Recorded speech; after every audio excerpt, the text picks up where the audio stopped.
Hello and welcome back to Newsroom Nigeria. This is where we give you hot, fresh, and sizzling news all day long. If you haven't subscribed to this channel, please do well to subscribe, like this video, leave your opinions in the comment section as well. Let's share opinions and ideas over there. Only in my country land, like only in my motherland, would you find an an illiterate, a non-educated person vying for a political position, trying to lead people who are educated, professors, intellectuals, just only in my fatherland, you know. I'm not saying that you should be a professor to be able to occupy political position, but at least have intellectual capacity, be able to express yourself in English. We all know that. I know that some people will want to argue that English is not our mother tongue, blah blah blah. Your ability to speak English does not mean that you are educated. We all know all of that, but we also know that English is a legal franca. If you're unable to speak English, how are you going to communicate as a governor of a state? How are you going to be able to communicate with your people? To some extent, being able to speak English is a measure of your intellect. For you not to be able to speak English, how were you able to campaign? How were you able to tell your people that these are the things I have in store for you? Just only in Nigeria would you find this kind of thing happening. But anyway, we are talking about Edo campaign, Edo 2024. Ize-Iyamu caught in viral video promoting mediocrity by invalidating national legal Franca. As the 2024 Edo State governorship election looms, political observers are stunned by the controversial endorsement of Senator Monday Okpeolo by All Progressive Congress APC chieftain Pastor Osage Ize-Iyamu. This backing has ignited a wave of criticism, given the glaring inadequacies surrounding Okpeolo's qualifications and competence. Like I said, it's not compulsory for you to be speaking big grammar. At least be able to express yourself. This is somebody that cannot even stand in front of the crowd, to express himself for 5 minutes straight during the campaign without anybody giving him signals or whispering things into his ears. There was even a moment where Oshiomhole was, speaking at one of the campaigns and people started shouting, allow him to express himself. You are not the one we are going to vote for. Allow the person that is at least contesting for the position to talk. Let us hear what he has to say. That was what people started, shouting. And it was so embarrassing. I don't know. I also learned that his WAEC results even leaked and people discovered that it's called F9 parallel. We don't know how far that is true. Maybe that's the real result, or somebody somewhere is just trying to bring him down. But notwithstanding, for him not to be able to express himself adequately in English, it's saying a lot. In a state known for its rich intellectual tradition, Ize-Iyamu's audacity in promoting a candidate widely regarded as unfit for office reeks of political desperation.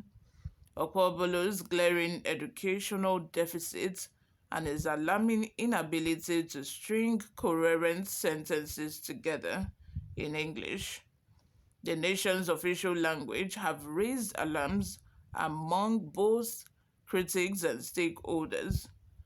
Political analysts have been left bewildered by his choice, as Edo State, with its complex socio-economic dynamics, demands leadership grounded in intellectual rigor and strategic insight. Yet, Ize-Iyamu has opted to force upon the people a candidate whose glaring shortcomings are impossible to ignore. The decision to champion an individual whose leadership qualities and educational background are not just questionable, but outright embarrassing, has led many within APC to fear an imminent loss of credibility. Given his pedigree as a lawyer, a former chief of staff, and a former secretary to the Edo State government, Ize-Iyamu's decision to discard educational merit and literacy on the altar of political patronage is not just disappointing, it's a slap in the face of progress. Is it too much to ask that a senator vying for governorship in a state as diverse as Edo State be able to communicate effectively in English? How can a state chieftain whose wife, Professor Ize-Iyamu, a professor of dentistry, suddenly and conveniently throw educational acumen under the bus to seek votes for the wise Edo populace from the wise Edo populace, except he believes them to be gullible?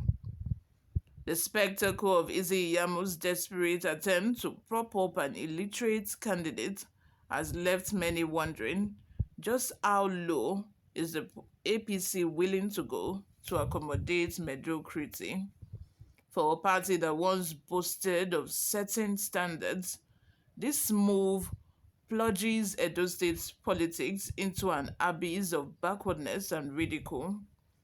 With elections approaching, Edo voters are now left to decide whether to stand by a candidate whose only credential seems to be the backing of a self-serving godfather, or to reject this farce and uphold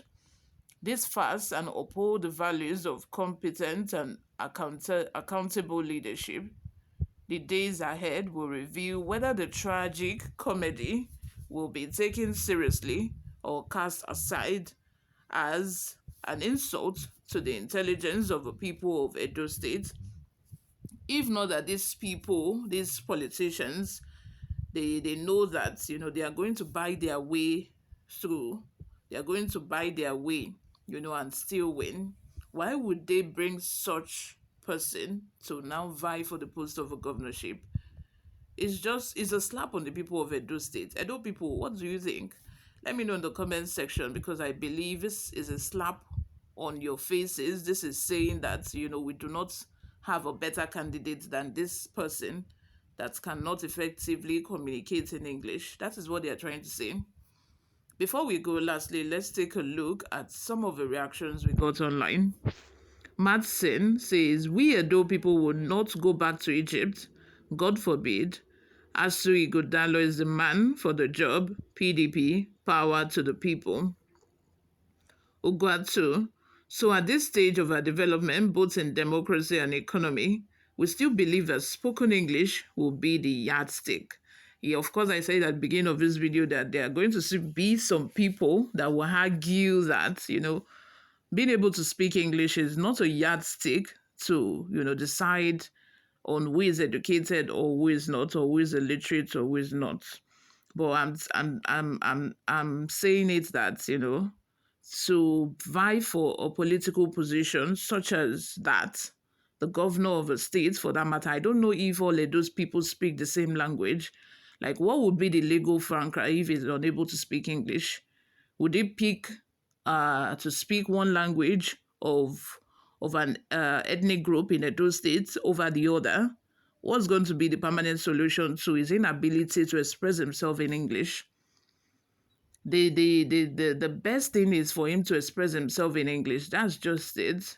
I don't know how you want to look at it. To some certain degree, being able to speak English is a measure of, how educated you are to some certain degree. You all, thank you very much for always listening and watching. This is where I'm going to draw the curtain for today. I will see you all in my next video. Bye for now.